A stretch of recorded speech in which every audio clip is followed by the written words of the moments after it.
पाकिस्तान के शहर पेशावर में एक शहरी पर तशद्दुद और इसे नियमराना करके वीडियो बनाने के मामले में एसएसपी ऑपरेशन पेशावर ज़हूर बाबर आफरीदी को अहदे से हटाकर सेंट्रल पुलिस ऑफिस रिपोर्ट करने की हिदायत की गई है।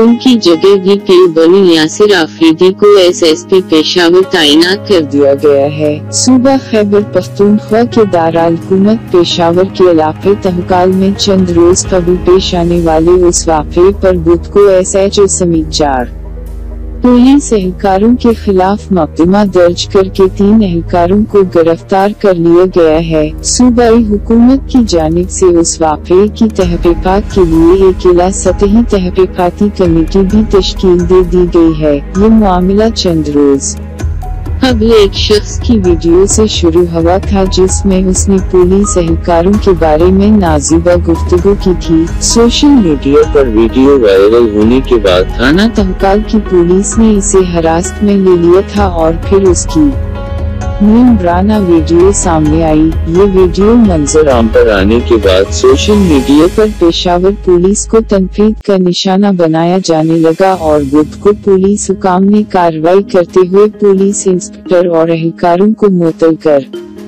के उन्हें गिरफ्तार कर लिया है। पुलिस हुकाम के मुताबिक सीनियर सुपरिटेंडेंट पुलिस पेशावर ज़हूर बाबर आफरीदी ने थाना तहकाल के एसएचओ के अलावा मुबीना तौर पर उस वाक़े में मलूसी के एसआई और 2 कांस्टेबल्स को भी मुअत्तल करने के अहकामात जारी किए हैं। पुलिस की जानिब से जारी बयान में कहा गया है कि एसआई और दोनों कांस्टेबल्स के खिलाफ मुकदमा दर्ज करके उन्हें गिरफ्तार भी कर लिया गया है। मज़कूर शख्स के खानदान के अफराद ने राबता करने पर बीबीसी को बताया कि वीडियो में नजर आने वाले शख्स का असल नाम रबीउल्लाह इर्फ आमिर है और ये अफगान पनागुज़ीन है। उनके रिश्तेदारों ने बताया है कि आज अफगान कौंसल खाने के हुकाम ने आमिर और उनके अहलखाना से राबता किया है और सुबह अफगान सफीर भी पेशावर पहुंच रहे हैं।